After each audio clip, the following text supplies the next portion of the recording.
بسم اللہ الرحمن الرحیم۔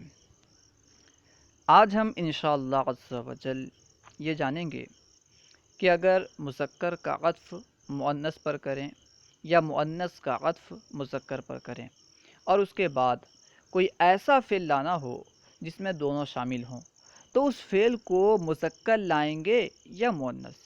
آئیے جانتے ہیں۔ من الاخطاء الشائعۃ قولہم، عام غلطیوں میں سے، عام خطاؤں میں سے ان کا یہ قول ہے، ان طفلا و ملیون امراتا یقمن فی المدینہ، بے شک ایک بچہ اور 10 لاکھ عورتوں نے شہر میں قیام کیا۔ یہ جملہ غلط ہے، درست نہیں ہے۔ اچھا، درست کیا ہے؟ والصواب ان طفلا و ملیون امراتا یقیمون فی المدینہ، اور درست ان طفلا و ملیون امراتا یقیمون فی المدینہ ہے۔ فرق کیا ہے؟ پہلے جملے میں یقیمنا ہے، دوسرے جملے میں یقیمونا ہے۔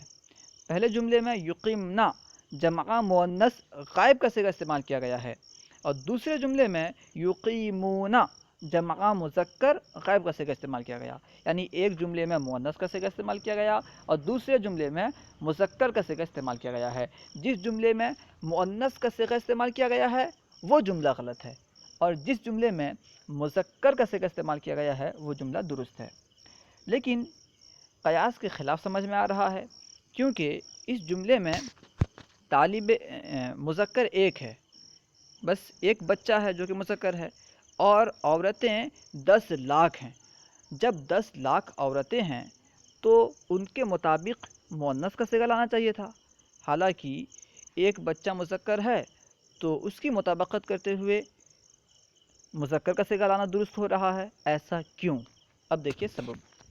والسبب لأن ذکرا واحدا ولو کان طفلا یتغلب فی اللغۃ علی ملائین الاناث، اور سبب یہ ہے کہ ایک مذکر اگرچہ وہ بچہ ہی ہو، وہ زبان میں کئی ملین عورتوں پر غالب آتا ہے، کئی ملین مؤنثوں پر غالب ہوتا ہے۔ ایک مذکر اگرچہ وہ بچہ ہی کیوں نہ ہو، وہ کئی ملین عورتوں پر، کئی ملین مؤنثوں پر زبان میں غالب آ جاتا ہے، یعنی استعمال کے اعتبار سے وہ غالب آ جاتا ہے۔